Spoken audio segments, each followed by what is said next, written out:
Hello students. तो आज के इस क्लास में हम इंक्रीजिंग डिक्रीजिंग फंक्शन का सेकंड पार्ट करने जा रहे हैं। तो फर्स्ट पार्ट में हमने सीखा था जो मेथड ऑफ इंटरवल होता है वो किस तरीके से आप यूज़ कर सकते हो, कैसे आप फाइंड कर सकते हो कि किस इंटरवल पर आपका साइन पॉजिटिव आएगा, किस इंटरवल पर आपका साइन नेगेटिव आएगा। अगर वो वीडियो नहीं देखा तो आई बटन में उसका लिंक दे देता हूँ, वहाँ पर जाके वो देखो ताकि वो आपको इंटरवल के बारे में फटाफट समझ में आ जाए। उसका शॉर्टकट मेथड भी मैंने बताया था कि किस तरह से आपको पता करना है। तो वो मेथड आप यहाँ पर यूज़ कर सकते हो क्योंकि यहाँ पर आपको वो इंटरवल नहीं बताने, इंटरवल की हेल्प से आगे आपको क्वेश्चन सॉल्व करने हैं। तो वे उस मेथड का नाम होता है वेवी कर्व मेथड। तो वो ऑलरेडी मैं पिछली क्लास में बता चुका हूँ, उसको आप देख लो, समझ लो, ताकि उसको आप यहाँ पर यूज़ कर सको। अब यहाँ पर बात आती है कि फंक्शन इंक्रीजिंग कब होता है, डिक्रीजिंग फंक्शन क्या होता है और ये क्या होते हैं। जैसा कि नाम से हमें समझ में आ रहा है कि भाई फंक्शन इंक्रीजिंग, इंक्रीजिंग का मतलब है कि फंक्शन एक पर्टिकुलर डोमेन पर इंक्रीज़ करेगा। मान लो मैं कहता हूँ कि x की वैल्यू भाई 0 से लेकर 10 तक मेरे पास डोमेन है, तो उस 0 से 10 तक के बीच में अगर फंक्शन मेरा कंटिन्यूसली ऊपर की तरफ बढ़ता जाए, इंक्रीज़ करता जाए, तो that is called increasing function. और अगर ऐसे फंक्शन डिक्रीज़ करता जाए तो फंक्शन डिक्रीजिंग फंक्शन। तो बहुत सिंपल है, उसकी बात से समझना। एक ग्राफिकल तरीके से थोड़ा सा समझा दूँ आपको। यहाँ पर मान लो आपके पास एक ग्राफ है, आपने कोई भी जो भी फंक्शन दिया हुआ है उसका आपने कर्व बनाया। तो वो कर्व क्या होगा, एक सिचुएशन ऐसी आएगी कि भाई मान लो ये पर्टिकुलर डोमेन यहाँ से मैं स्टार्ट कर रहा हूँ, ये मेरी वैल्यू है ए, और यहाँ से मैंने स्टार्ट किया कर्व बनाना, और कर्व मैं बनाता गया, कर्व ऐसे मेरा इंक्रीज़ होता गया। ठीक है, ये वैल्यू होगी मेरी बी। तो ये मेरे पास इंटरवल है एक ए टू बी। इस इंटरवल के बीच में अगर मैं कहीं पर भी चेक करूँ तो मेरी एक्स की वैल्यू जब इंक्रीज़ हो रही है, एक्स की वैल्यू मेरी इंक्रीज़ हो रही है, मान लो मैं इस पॉइंट की बात कर रहा हूँ, ये पॉइंट है मेरा x1। तो इस x1 पे मैं देख रहा हूँ कि जो मेरी वैल्यू आ रही है y की, वो वैल्यू y की ही आ रही है। ठीक है, अब मैं इसको आगे बढ़ता हूँ थोड़ा सा, मान लो ये वैल्यू होगी मेरी x2। यहाँ पर मैं देख रहा हूँ कि मेरी y की वैल्यू बढ़ रही है, नहीं बढ़ रही है। तो देखो अब y की वैल्यू भी आपकी बढ़ रही है, y1 पहले इधर था, y2 इधर था। तो यहाँ पर आप कहीं भी देखोगे कि आप जैसे जैसे अपनी x की वैल्यू को इंक्रीज़ करते जाओगे, आपकी y की वैल्यू भी इंक्रीज़ होती जाएगी। तो अगर ऐसी सिचुएशन होती है तो उस केस में फंक्शन होता है आपका स्ट्रिक्टली इंक्रीजिंग फंक्शन। ये स्ट्रिक्टली वर्ड यहाँ पर क्यों लगाया मैंने, इसका मतलब और समझ लो। कुछ फंक्शन होते हैं जो स्ट्रिक्टली इंक्रीजिंग नहीं होते, सिर्फ इंक्रीजिंग होते हैं। क्या दोनों में डिफरेंस क्या होता है। मान लो फंक्शन आपका, फंक्शन क्या आ रहा है आपका, मूव तो कर रहा है ऊपर की तरफ इस पर्टिकुलर डोमेन पर, ए से बी की अगर मैं बात करूँ, ऐसे अब मूव तो कर रहा है, लेकिन एक पर्टिकुलर पॉइंट पर आने के बाद वो कांस्टेंट हो जाता है। मतलब वहाँ पर वो मूव नहीं कर रहा, मतलब ये कांस्टेंट हो गया, ये इस तरह से आ गया। यहाँ पर आने के बाद फिर ये अगली वैल्यू पर फिर से ये वापस फंक्शन इंक्रीज़ करना स्टार्ट कर देता है। तो यहाँ पर ये जो पर्टिकुलर पॉइंट है, ये जो हिस्सा है आपके पास, ये जो पार्ट है, इस पर्टिकुलर पॉइंट पर हमारा जो फंक्शन है वो इंक्रीज़ नहीं कर रहा, वो कांस्टेंट हो गया। भैया कह रहा है ना तो मैं ऊपर जाऊँगा ना मैं नीचे जाऊँगा। तो ऐसी सिचुएशन में क्या होता है, फंक्शन आपका इंक्रीज़ तो कर रहा है, लेकिन at certain interval function neither increasing not decreasing. तो इस तरह के फंक्शन को हम बोलते हैं सिर्फ इंक्रीजिंग फंक्शन। मतलब ये नीचे तो आ नहीं रहा है, लेकिन इस पॉइंट पर ऊपर भी नहीं जा रहा था, बाकी जगह ये ऊपर जा रहा है, तो फंक्शन तो इंक्रीजिंग होगा, लेकिन स्ट्रिक्टली वर्ड नहीं लगाएंगे, यहाँ पर सिर्फ इंक्रीजिंग फंक्शन लगा देंगे। इस केस में क्या होता है, जब आप इसका डेरिवेटिव निकालते हो, या हम डेरिवेटिव का यूज़ करेंगे कि जब आपके पास स्ट्रिक्टली फंक्शन होता है तो इस केस में जो एफ डैश एक्स होता है वो आपका ग्रेटर देन ज़ीरो होता है, और इस केस में F dash x greater than और इक्वल्स टू ज़ीरो हो जाता है। ठीक है, एफ डैश एक्स मतलब स्लोप, जो हमने स्लोप में पढ़ा था ना कि हम डेरिवेटिव निकालते हैं तो स्लोप की हेल्प से निकालते हैं। तो यहाँ पर हम इसका अगर स्लोप निकालेंगे, इसका स्लोप यहाँ पर ज़ीरो हो जाएगा। दैट मीन्स इसका f dash x equals to zero भी हो सकता है, और ग्रेटर देन ज़ीरो तो है क्योंकि फंक्शन इसका इंक्रीज़ कर रहा है। ऐसे जो डिक्रीजिंग फंक्शन होता है उसमें भी आपके पास कुछ कंडीशंस आती हैं ऐसी। अब वहाँ पर फंक्शन मान लो आपका यहाँ से स्टार्ट हो रहा है और फंक्शन इस तरह से डिक्रीज़ होता जा रहा है। ठीक है, ये आपके पास ए है और ये बी है। अब यहाँ पर आप देख रहे हो कि इस पर्टिकुलर पॉइंट पर जो आपकी x1 है, वहाँ पर y1 की जो वैल्यू है वो ये है। अब मैं x की वैल्यू जैसे बढ़ा रहा हूँ, मैं इस राइट हैंड साइड पे जा रहा हूँ, x की वैल्यू को मैं बढ़ा रहा हूँ, लेकिन जो इस पॉइंट पर y की वैल्यू वो डिक्रीज़ हो रही है। यहाँ पर y की वैल्यू डिक्रीज़ हो रही है। ठीक है, तो y की वैल्यू डिक्रीज़ हो रही है, इसका मतलब ये फंक्शन क्या बनेगा आपका, स्ट्रिक्टली डिक्रीजिंग फंक्शन बनेगा।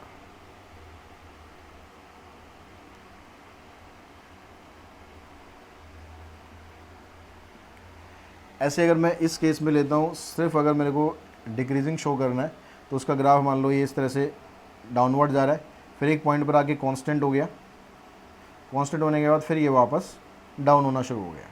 तो इस पर्टिकुलर पॉइंट पर यहाँ से लेकर यहाँ तक अगर मैं x1 की वैल्यू देता हूँ तो यहाँ पर जो y1 की वैल्यू है वो y1 ही रहेगी, और x2 की वैल्यू मैंने इंक्रीज़ भी कर दी लेकिन फिर भी इसकी वैल्यू y1 ही रहेगी। तो इस तरह का जो केस होता है उसको हम बोलते हैं डिक्रीजिंग।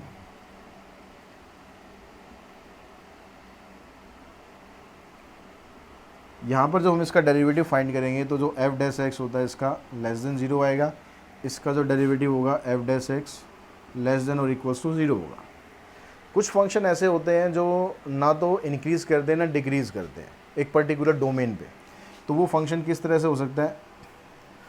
वो फंक्शन ऐसे कांस्टेंट फंक्शन भी हो सकता है सिंपल, फिर ना तो ये ऊपर जा रहा है ना ये नीचे जा रहा है, ये बिल्कुल कांस्टेंट है, इसको कुछ मतलब नहीं है एक्स की वैल्यू आप कितनी भी इंक्रीज़ कर लो वाई की वैल्यू ये बढ़ेगी नहीं। या फिर ऐसा हो सकता है कि किसी की सिचुएशन में आपने ग्राफ बनाया और कर्व आपका ऊपर गया फिर वापस नीचे आ गया और फिर ऊपर चला, ऐसे जा रहा है।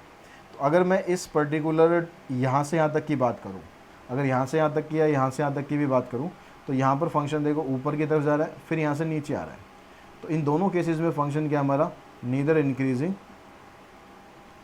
नॉर डिक्रीजिंग, मतलब हम यहाँ पर ये नहीं कह सकते कि फंक्शन इंक्रीज़ कर रहा है या डिक्रीज़ कर रहा है। तो आपको जो डेरिवेटिव है उस डेरिवेटिव ग्राफ नहीं बनाना है यहाँ पर, ठीक है? ग्राफ चिंता मत करो, ग्राफ से समझाने के लिए बताया कि क्या फंक्शन क्या होते हैं, ग्राफ आपको नहीं बनाने, आपको सिर्फ डेरिवेटिव की हेल्प से बताना है कि फंक्शन आपका इंक्रीजिंग है या डिक्रीजिंग है।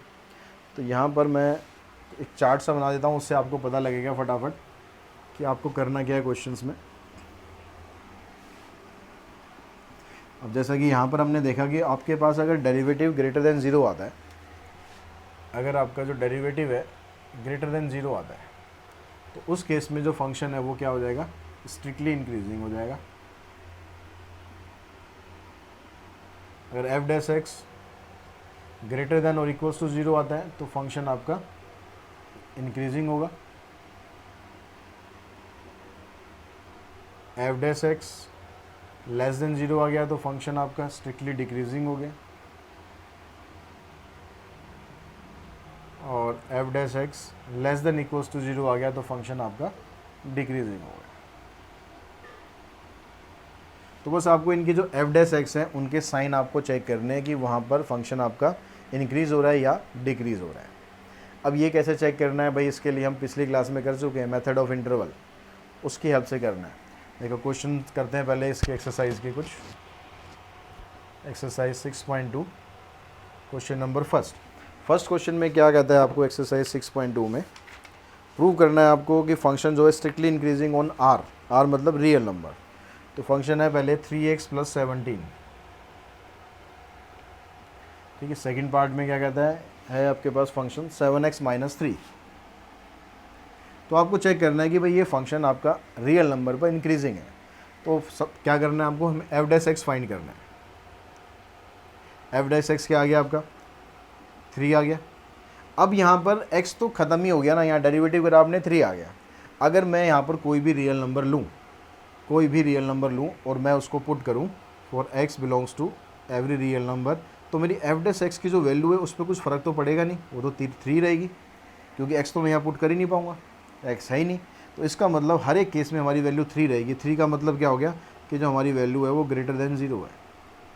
अब ग्रेटर देन ज़ीरो है तो इसका मतलब फंक्शन हमारा स्ट्रिक्टली इंक्रीजिंग है, therefore it is strictly increasing on every real number. Same चीज़ आप यहाँ पर कर दो, यहाँ डेरिवेटिव करोगे क्या आ जाएगा? 7 आ जाएगा, और 7 भी क्या होगा, वहाँ पर कोई वैल्यू पुट करोगे तो कोई वैल्यू पे फ़र्क पड़ेगा नहीं, आपके पास वहाँ भी F dash x greater than zero आएगा। दैट मीन्स यहाँ पर भी फंक्शन आपका स्ट्रिक्टली इंक्रीजिंग हो जाएगा।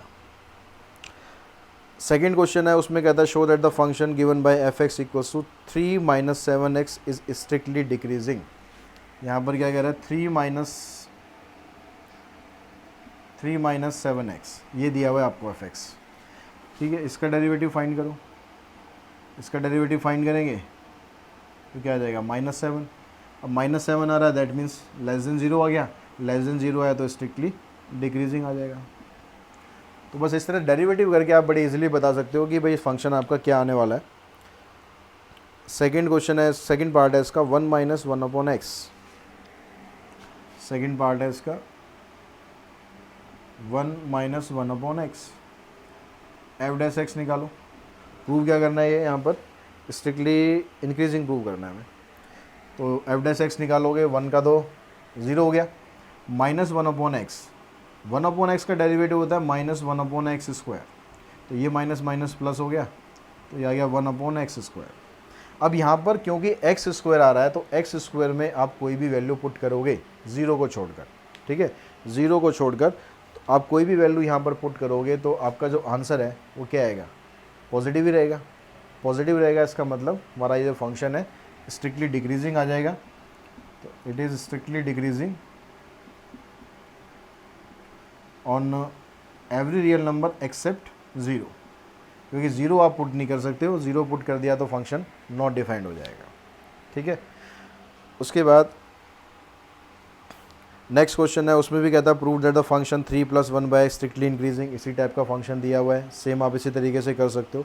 थर्ड क्वेश्चन भी ऐसे ही है, फोर्थ क्वेश्चन भी ऐसा ही है। नेक्स्ट क्वेश्चन पे चलते हैं हम, क्वेश्चन नंबर 5 पे।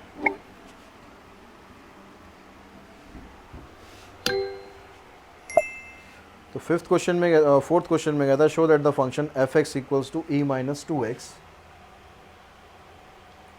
F x equals to e raise to power minus 2x is strictly decreasing on R. अब यहाँ पर डेरिवेटिव फाइंड करो।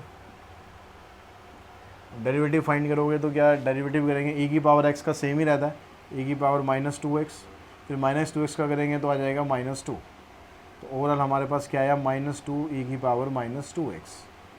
अभी जो ई की पावर चाहे माइनस हो चाहे प्लस हो, ई की पावर अगर प्लस हो तो भी ये पॉजिटिव ही होता है, ई की पावर अगर माइनस एक्स हो तो भी ये पॉजिटिव ही होता है, क्योंकि ये क्या बन जाता है 1 अपॉन ई की पावर एक्स।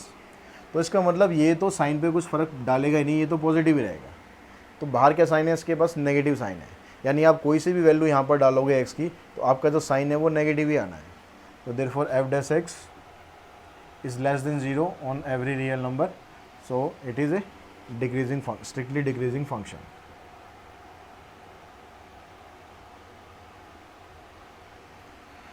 सेकेंड पार्ट में कहता है 5 रेज टू पावर x और थर्ड पार्ट में है log x। सेकेंड पार्ट में है 5 raise to power x is strictly increasing. तो यहाँ पर डेरिवेटिव करते हैं, यहाँ पर डेरिवेटिव आप यूज़ करोगे ए की पावर एक्स का। ए की पावर एक्स का डेरिवेटिव अगर याद नहीं है तो ए की पावर एक्स इंटू में लॉग ए, ये डेरिवेटिव होता है। तो यहाँ पर क्या हो गया, 5 की पावर एक्स इंटू में लॉग 5। अब यहाँ पर एक्स की वैल्यू, फिर बात वही है, एक्स की वैल्यू चाहे आप पॉजिटिव डालो चाहे एक्स की वैल्यू आप नेगेटिव डालो, ये वैल्यू पॉजिटिव ही रहनी है, क्योंकि अगर आप यहाँ पर एक्स की वैल्यू 1 डालते हो तो ये 5 रहेगा, और यहाँ पर -1 डालते हो तो ये 1/5 आएगा, तो रहेगा ये पॉजिटिव ही। तो यानी एफ डैश एक्स जो है आपका हमेशा ग्रेटर देन 0 रहेगा on every real number, so it is strictly increasing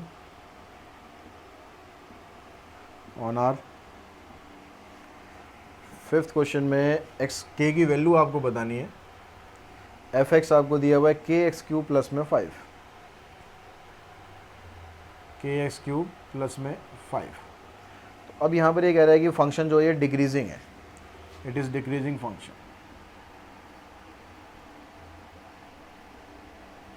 अब ये डिक्रीजिंग है तो इसका मतलब क्या होगा, जो इसका एफ डैश एक्स है वो लेस देन 0 होना चाहिए। अब एफ डैश क्या है इसका, इसका डेरिवेटिव करो, इसका डेरिवेटिव आ जाएगा 3kx² लेस देन 0। अब यहाँ पर अगर आप x की वैल्यू निकालोगे तो x की वैल्यू यहाँ पर क्या आ जाएगी आपके पास, सॉरी k की वैल्यू निकालनी है, k की वैल्यू निकालोगे तो 3x² दोनों को उस साइड लेके जाओगे तो k की वैल्यू आ जाएगी लेस देन 0। तो ये आपका आंसर आ जाएगा। अगर k की वैल्यू लेस देन 0 होगी तो उस केसेस में जो फंक्शन जो आपका स्ट्रिक्टली डिक्रीजिंग आ जाएगा। क्वेश्चन नंबर 6 क्वेश्चन में कहता है prove that the function ax plus b strictly decreasing if and if a less than 0। F x है आपका ax प्लस बी। अब ये कहता है कि it is strictly decreasing if and only if a less than zero, यानी ए की value अगर नेगेटिव है, जीरो से छोटी का मतलब नेगेटिव हो गया, तो यहाँ पर आप डेरिवेटिव निकालो। पहले डेरिवेटिव आ गया आपके पास ए। अगर यहाँ पर ए की वैल्यू नेगेटिव है तो ऑब्वियस है हमारा आंसर भी नेगेटिव आएगा। अगर ए की वैल्यू पॉजिटिव है तो आंसर भी पॉजिटिव आएगा।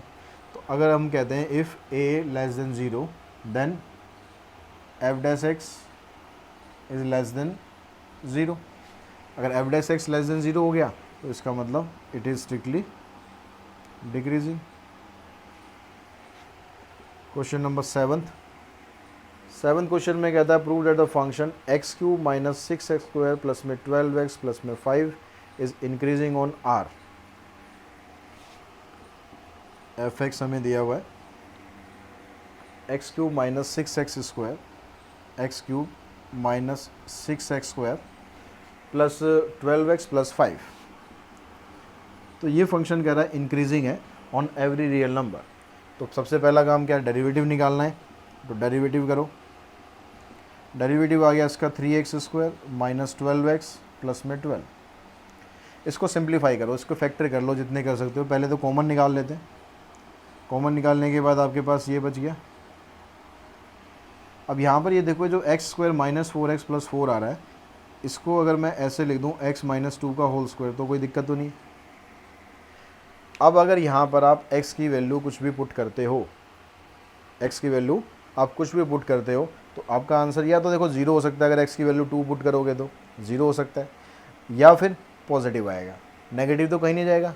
तो एफ डैश एक्स की जो वैल्यू है हमारी वो क्या आ रही है हमारे पास, एफ डैश एक्स की वैल्यू ग्रेटर दैन और इक्वल्स टू ज़ीरो हो सकती है।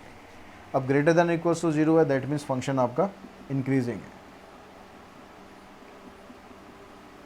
On every real number. ठीक है, नेक्स्ट क्वेश्चन है। नेक्स्ट में 8th क्वेश्चन में कहता है कि भाई फंक्शन आपको दिया हुआ है ऐसे ही, इसका स्क्रीनशॉट ले सकते हो। नेक्स्ट क्वेश्चन है हमारे पास क्वेश्चन नंबर 8th, उसमें आपको प्रूव करना है कि it is strictly increasing.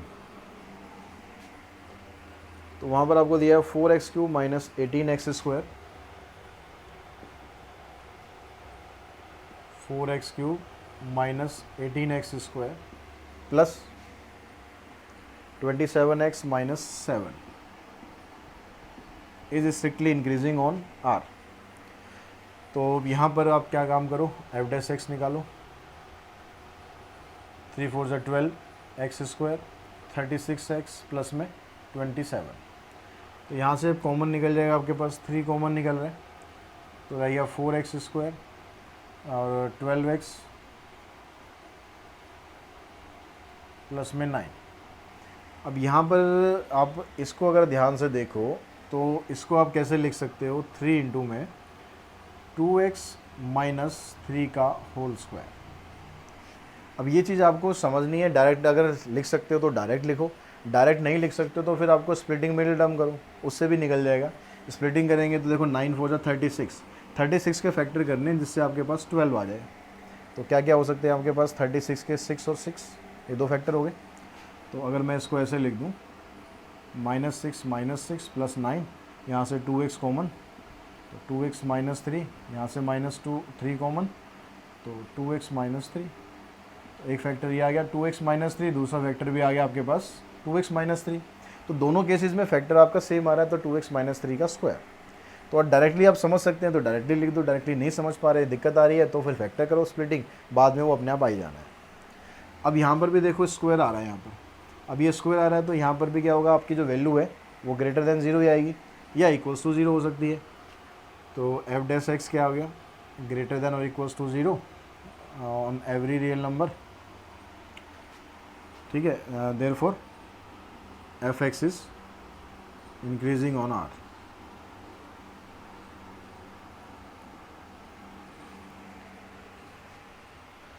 Next में कहता है prove that the function 5 minus 3x plus 3x square, ये डिक्रीजिंग बताना है, इसी टाइप का ही क्वेश्चन है। तो फंक्शन एफ एक्स है 5 minus 3x,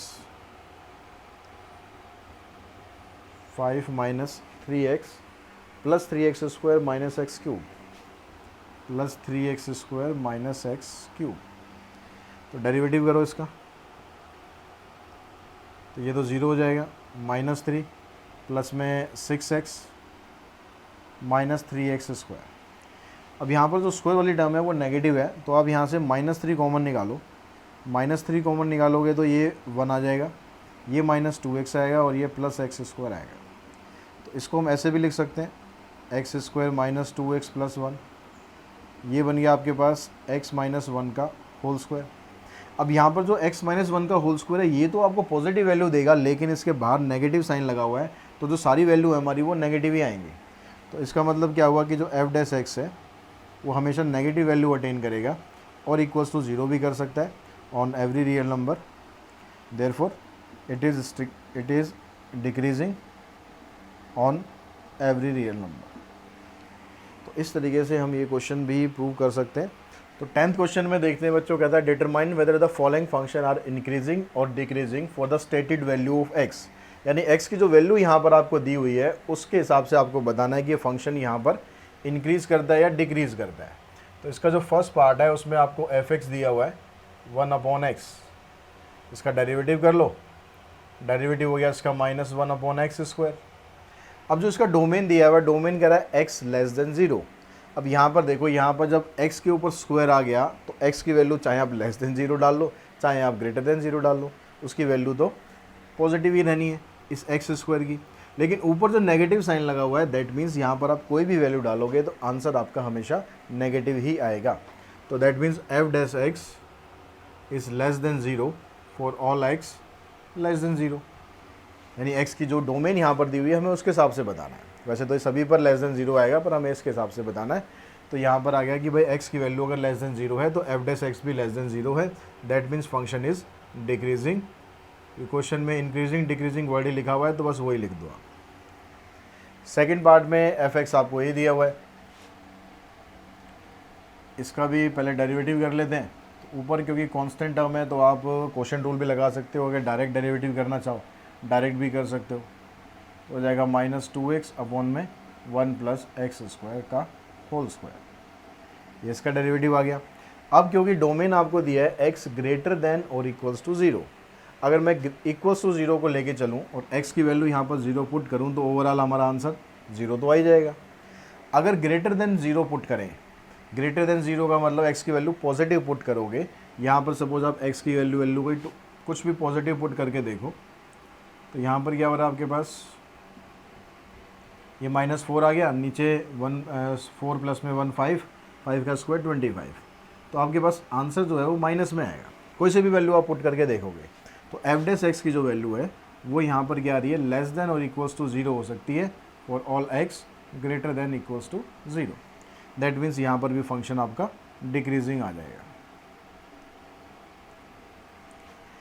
next question number 11th पे देखते हैं। 11th में क्या करना है आपको, 11th में कहता है prove that the following function are neither increasing nor decreasing. मतलब फंक्शन ना तो इंक्रीज हो रहा है ना डिक्रीज हो रहा है, और फंक्शन आपको दिया हुआ है x² - x + 1, x² - x + 1 and x belongs to -1 to 1।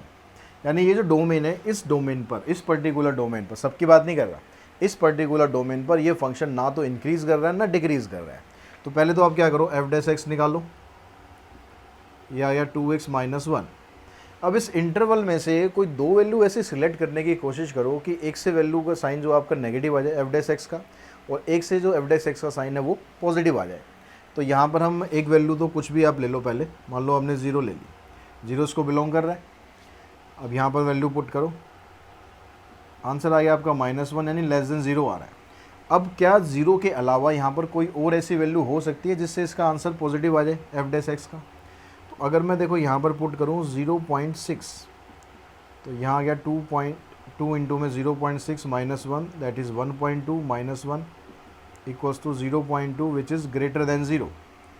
अगर f' आपका > 0 आ गया और यहाँ पर f' आपका <0 आ गया, और ये दोनों जो वैल्यू हैं 0 और 0.6 इस पर्टिकुलर डोमेन को बिलोंग कर रही है, दैट मीन्स हमारा जो फंक्शन है नीदर इंक्रीजिंग नॉर डिक्रीजिंग आ जाएगा, क्योंकि यहाँ पर कहीं तो वैल्यू नेगेटिव हो रही है, कहीं पर वैल्यू पॉजिटिव हो रही है। अगर हम इसके सेकंड पार्ट की बात करें तो सेकंड पार्ट में आपको फंक्शन दिया हुआ है 1/x² + 1 on real number. 1/x² + 1 on every real number. अब यहाँ ये फंक्शन देखो सेम ही तो है, वहाँ पर x² बाद में लिख दिया, यहाँ x² पहले लिख दिया, तो हम इतने पागल तो है नहीं, हम समझ सकते हैं भाई इतनी बात। तो f' निकाल लेंगे यहाँ से, तो ये आएगा -2x/में x² + 1 का होल स्क्वायर। अब इन दोनों क्वेश्चन में डिफरेंस क्या है, बस डोमेन का डिफरेंस है। यहाँ पर डोमेन >= 0 है, मतलब पॉजिटिव वैल्यू है या फिर 0 है। यहाँ पर रियल है, मतलब नेगेटिव वैल्यू भी आप पुट कर सकते हो। यानी थ्रू आउट अगर हम रियल नंबर की बात करें तो वहाँ पर कुछ वैल्यूज़ ऐसी होंगी जहाँ पर इसकी वैल्यू नेगेटिव आएगी, और कुछ वैल्यू ऐसी होंगी जहाँ पर इसकी वैल्यू पॉजिटिव आएगी। जैसे आप कोई भी वैल्यू पुट करके देख लो, मैं मान लो 1 पुट करके देखता हूँ, तो यहाँ से आएगा -2 × में 1 का स्क्वायर करेंगे 1 आ जाएगा, 1 + 1 2 का स्क्वायर, तो ये आ गया -2/4 that is equals to -1/2। Now put the value -1 and -2 × में -1 का स्क्वायर करोगे +1 ही हो जाएगा, which is equals to 2/4, answer is 1/2। तो यहाँ पर हमने एक वैल्यू डाली, उससे तो माइनस आ रहा है, और दूसरी वैल्यू डाली उस पर प्लस आ रहा है, और ये दोनों वैल्यू रियल नंबर को बिलोंग करती हैं। That means function is neither increasing not decreasing.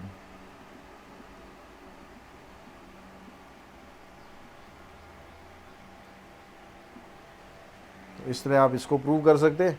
Question number 12 देखते हैं। 12th क्वेश्चन में आपको फंक्शन दिया हुआ है एक, उस फंक्शन को आपको चेक करना है, इंक्रीजिंग डिक्रीजिंग ही चेक करना है, और करने के एज में strictly increasing on 0 to ∞। Function है क्या आपके पास, मॉडुलस ऑफ x,